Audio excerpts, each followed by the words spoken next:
2. L'enracinement de la République. A. L'affirmation des libertés publiques.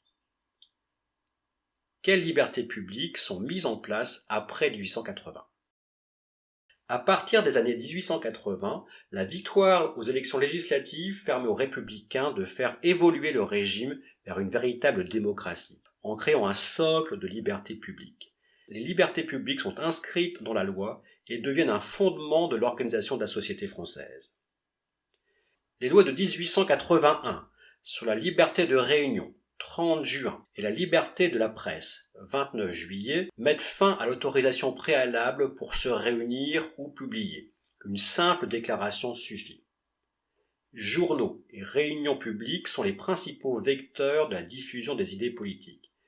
Pour les républicains qui défendent ces lois, il s'agit de susciter et de structurer le débat public afin que les électeurs puissent exprimer un choix éclairé.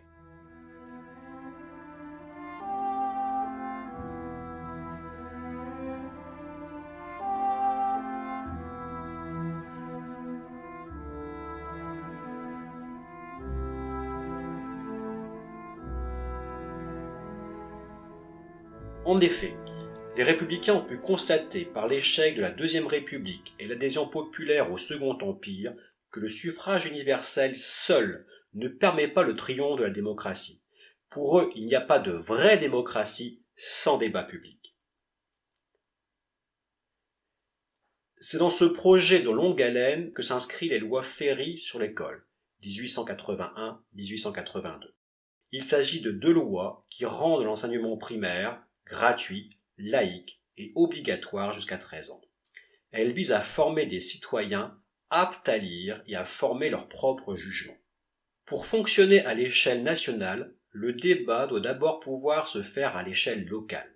C'est pourquoi la loi de 1884 sur les pouvoirs municipaux est importante.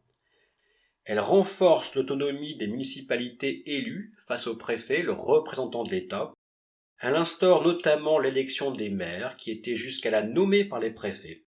Ainsi le maire gagne en légitimité et en autorité auprès de ses électeurs. Avec l'élection des maires, les notables perdent leur pouvoir, car ils peuvent être renversés lors des élections. C'est la fin du temps des notables qui avaient dominé la vie locale française depuis le Premier Empire. Mort en 1882, Léon Gambetta n'a pas vu le vote de l'élection des maires. Il en était pourtant un ardent défenseur, comme le montre cet extrait de discours prononcé en 1876. Le maire est le gestionnaire de la commune qui a besoin de la confiance de la population au milieu de laquelle il vit. Or, il faut que ce maire soit l'élu de son conseil municipal. S'il y a pour toutes les populations de la France une réforme à laquelle elles soient attachées au fond de leur âme, c'est celle qui assurera la liberté et l'indépendance de la commune. Parce que pour le citoyen le plus humble comme le plus élevé, la commune, c'est le berceau, le foyer et la tombe. Il est indispensable que celui qui doit être placé à la tête de la commune soit véritablement désigné par le suffrage de ses pairs, de ses amis, de ses concitoyens. S'il n'est que l'agent imposé par le préfet, il n'est qu'un sujet d'opposition et de conflit avec la commune. Léon Gambetta, Discours d'Avignon, 9 février 1876.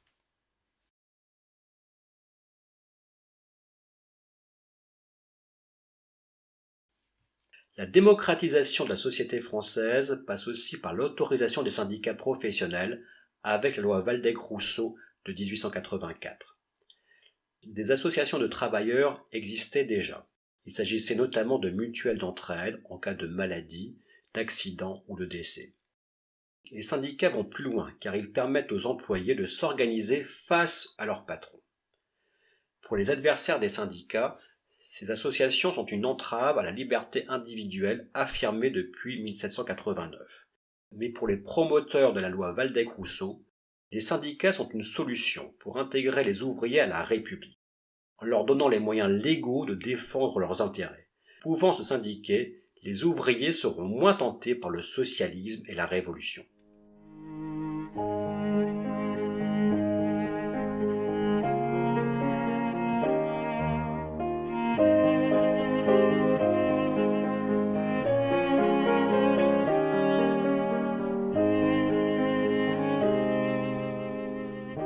La loi sur la liberté d'association votée en 1901 semble achever ce processus qui donne le droit aux citoyens de s'organiser sans autorisation préalable.